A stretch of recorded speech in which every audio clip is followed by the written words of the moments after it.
Sa pagtatapos ng aming special report series na The President's Women, tinanong namin ang kauna-unahang babaeng Chief Justice ng ating Korte Suprema na si Maria Lourdes Sereno, kaugnay sa mga isyong bumabalot ngayon sa institusyong kanyang pinamumunuan. Kabilang na ang investigasyon kay Ma'am Arlene, isa umunong maimpluwensyang tao sa hudikatura.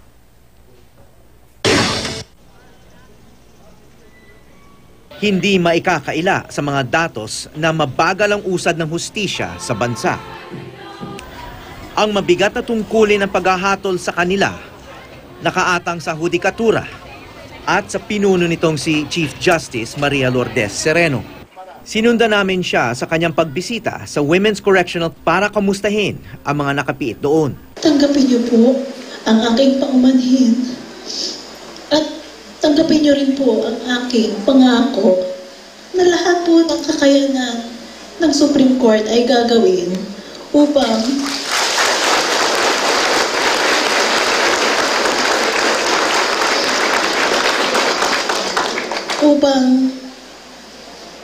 matugunan ang nararapat na hustisya para sa inyo naman po.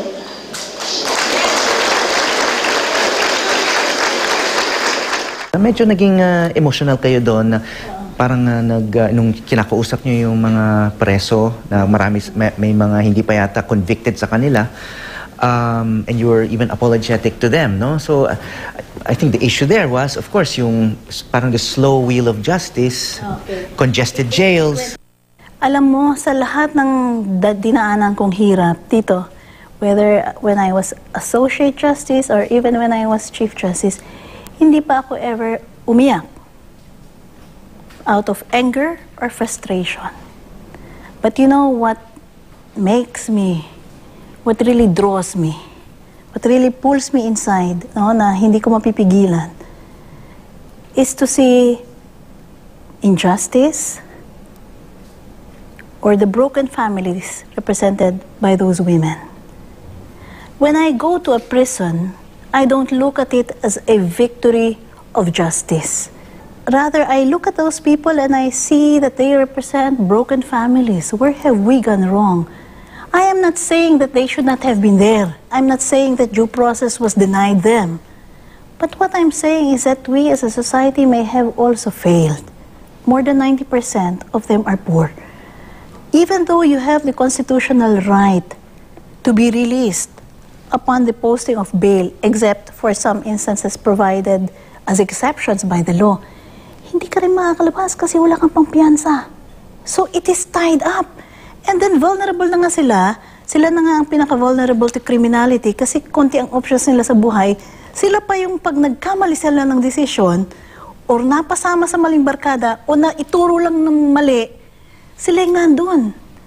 With a 20% conviction rate, that is why I'm saying, hindi pa pwedeng mag-usap tayo lagi, consistently, kasi hindi natin pwedeng hayaang ganito ang sitwasyon.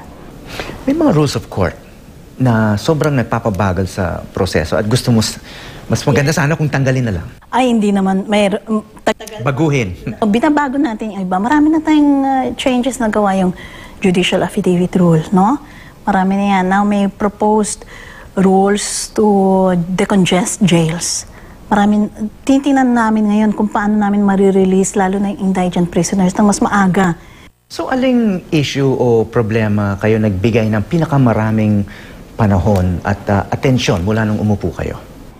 Ang kultura kasi ng Pilipino and especially in the judiciary, they may say something to you now, but they're not telling you the whole picture.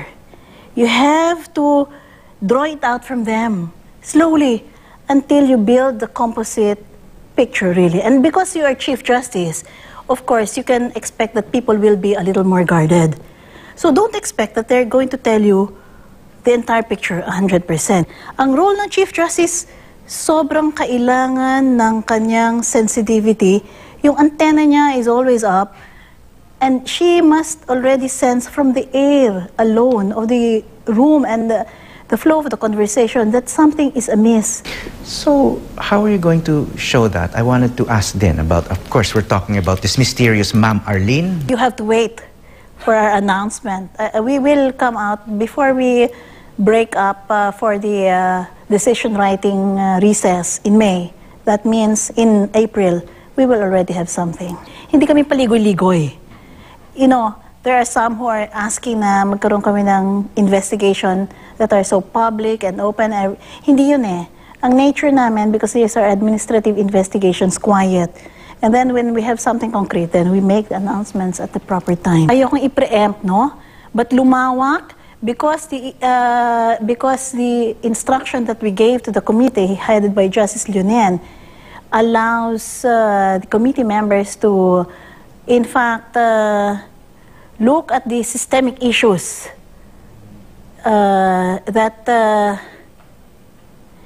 make judges vulnerable to undue influences. Oh, marami siyang pwedeng tanong na itanong at marami siyang sagot na makuha. Isa pa sa mga isyu na kinakaharap ng Korte Suprema ay nang makwestiyon ang delikadesa nito. Noong nakaraang taon, sinang-ayunan ng Supreme Court ang desisyon ng COMELEC na i-disqualify si Regina Ongsiaco Reyes bilang kinatawan ng Marinduque sa Kamara dahil siya raw ay isang US citizen. Pinroklamang panalo si Lord Alan J. Velasco bilang bagong kinatawan. Anak si Velasco ni Associate Justice ng Supreme Court, Presbitero Velasco. Kabilang si Sereno sa pumabor sa desisyon.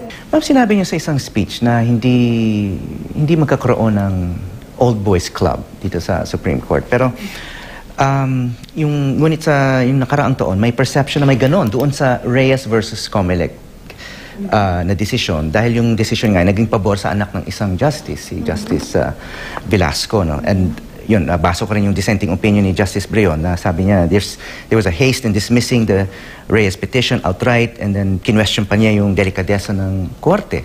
So in hindsight, ma'am, do you think that case could have been handled? May related case na pending ngayon. So, ang hinihingi ko na lang talaga basahin ng husto lahat ng separate opinions, including mine. Kasi that will answer, no? Kung ano mang haka-haka nila about where I was coming from. But do you think it could have been handled differently? Hindi ka dapat nagsa-second guess. The moment a decision has been reached, that's a decision. Magre-retiro na po si Justice Roberto Abad. And of course, you chair the Judicial and Bar Council na magbibigay ng recommendees sa Pangulo. So, para sa inyo, ano dapat ang mga qualities ng susunod na uupo na justice sa Supreme Court? Someone who can look at the person straight in the eye and he will be able to say, wala akong bagahe.